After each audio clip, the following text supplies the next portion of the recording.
अभी बात हो रही थी कि मृत्यु एक स्वाभाविक प्रक्रिया है। निश्चित ही मृत्यु एक स्वाभाविक प्रक्रिया है। जो भी जन्म लिया है उसको मरना है। जैसे हम किसान हैं, एक उदाहरण, हम किसान हैं, जैसे हम गेहूं बोते हैं। हमको पता है कि 120 दिन में गेहूं पक जाएगा, चाहे उसके लिए कोई प्रक्रिया करूँगा।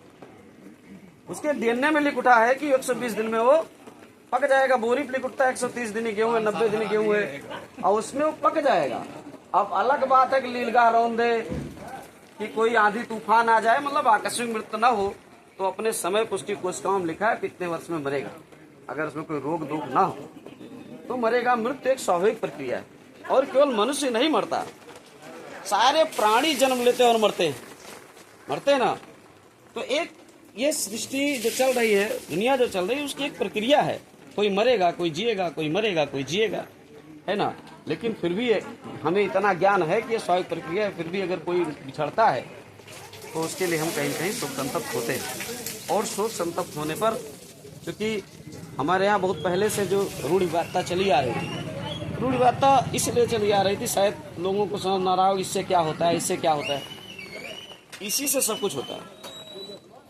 मैं एक बात आपको, एक लाइन जो साइकोलॉजी की बता दूं, कि आपके दिमाग में 2 पॉइंट, एक पॉइंट होता है मानने का, एक पॉइंट होता है जानने का।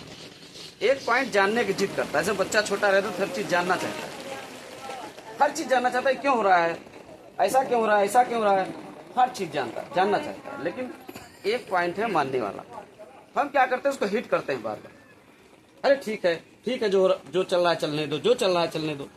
तो उसका जो जानने वाला पॉइंट दब जाता है, वो मानने वाला पॉइंट उसका तेज हो जाता है। तो जिज्ञासा उसके अंदर वो जानना ही नहीं चाहता है कुछ, जैसे चल रहा है वैसे चलने दो। इसके पीछे यही रीजन नहीं कि आपको मानने पे कर दिया कि क्या मृत्यु भोज मानो, आप व्रत उपवास मानो, ऐसा नहीं है।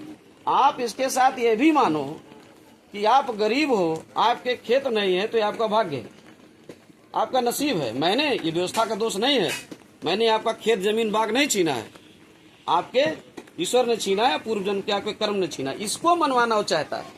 इसके लिए सारा आडंबर रचा है। एक आडंबर रचता तो आप जान जाते। बहुत सारे आडंबरों के पीछे उसका रहस्य ये है कि वो आपको कहना चाहता है कि आप मेहनत से अपने भविष्य को नहीं बदल सकते।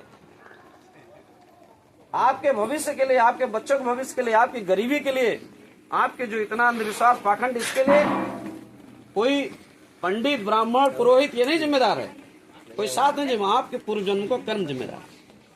और तब जब आप मानने का आदत पड़ गई तो आप मान लोगे। और सदियों से लोग मानते आ रहे हैं कि मैं इसलिए गरीब हूं कि मेरे भाग्य में लिखा है, और लोगों ने चैलेंज नहीं किया। जब आप जानना चाहेंगे तो आप चैलेंज करेंगे, और चैलेंज करेंगे दुनिया बदलेगी। तो ऐसे लोग जो 90% चीजों पर कब्जा जमाए बैठे हैं, क्यों चाहेंगे दुनिया बदलेगी। तो दुनिया ना बदल नहीं पाए, इसलिए सारे पाखंड और अंधविश्वास रचे गए।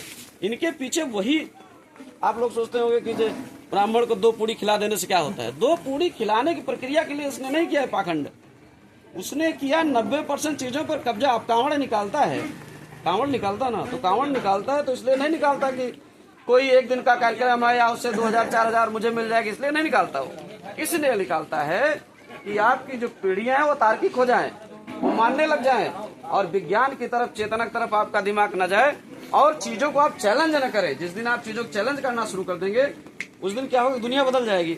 और दुनिया जिस दिन बदल जाएगी तो उसका काम खत्म हो जाएगा। तो ये मकड़ जाल है एक, जैसे मकड़ी के 1 पैर थोड़े होता है, 8 पैर है, तो उसी में से 1 पैर आपका मृत्युभोज भी है ना। मृत्युभोज नहीं करेगा तो आत्मा कैसे मानेगा। अभी हमने, जैसे कुछ लोग कहते हैं कि आप लोग धर्म पे आ जाते हो, हमारा संगठन धर्म पे आ जाता है। अभी मैं एक जहाँ भाषण दे रहा था तो एक महिला खड़ी हुई कि आप धर्म की बुराई करते हो। हमने कहा मेरे एक सवाल का जवाब दे दो, मैं धर्म बुराई क्यों करता हूँ। मेरे सवाल के एक जवाब ये दे दो कि मेरे पास 4 बीघे खेत क्यों है, और मेरे ही पड़ोसी जो उच्च जाति उसके पास 100 बीघे खेत क्यों है ना। ये जाति के आधार पर हम गरीब क्यों हैं, किसने बनाई जाति। वो बताएगा ब्रह्मा ने बनाई। वेद में लिखिए। तो मैं ब्रह्मा और वेद का विरोध करूंगा कि गलत बनाया, तो आप कहोगे धर्म का विरोध करता है।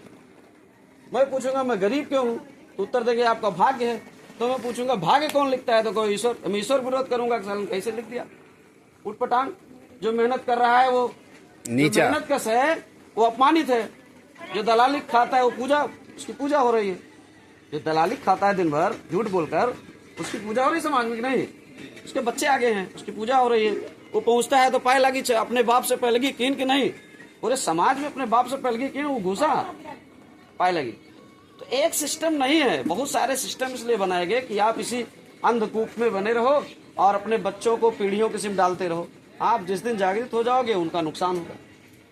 अभी हो रहा है ना, देख रहे हैं आरक्षण को कैसे खा लिया। कौन बैठा वहां पे?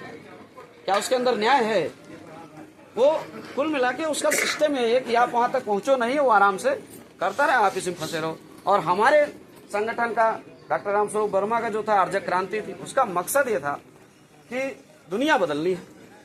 डॉक्टर भीमराव अम्बेडकर ने 1939 में भाषण दिया कि दुनिया दो तरीके से बदल सकती है, एक तो पाखंडवाद से लड़ाई करो, दूसरा पूंजीवाद से लड़ाई करो। दो लड़ाई है। तो रामस्वरूप वर्मा ने दोनों लड़ाइयों के एक साथ लड़ने का जिम्मा बनाया। पहला संगठन पूरे भारत का है जिसने दोनों लड़ाइयों से लड़ने का जिम्मा बनाया कि हम पाखंड से भी लड़ेंगे और पूंजीवाद से भी लड़ेंगे एक साथ। हमारे बच्चों को नौकरी भी चाहिए और हमारे बच्चों को विज्ञान और संविधान भी चाहिए, और दुनिया इसी रास्ते से बदली जा सकती है। ये संगठन केवल इसलिए नहीं कि आप मृत्युभोज और शोक न बनाइए, ये संगठन इसलिए है कि दुनिया बदले, है ना। हम चैतन्य हो, हमारे बच्चे चैतन्य हो और अपनी गरीबी, जहालत, बेरोजगारी या शिक्षा को चैलेंज करें कि मैं क्यों ऐसा हूं। और जिस दिन हम चैलेंज करना शुरू कर देंगे हमारी दुनिया बदल जाएगी। इसीलिए हम लोग किसी भी प्रकार के, केवल मृत्युभोज का नहीं बहिष्कार करते, किसी भी प्रकार के पाखंड का विरोध करते हैं, क्योंकि हमको मानना नहीं, हमको जानना है। हमें विज्ञान का खाना है और विज्ञान की चेतना के अनुसार अपना जीवन जीना है। हम सारे पाखंड को इसलिए नकारते। चलिए एक बार फिर से शोक संतप्त परिवार के प्रति गहरी संवेदना व्यक्त करते हुए हम अपनी बात को विराम देते हैं। बहुत बहुत धन्यवाद।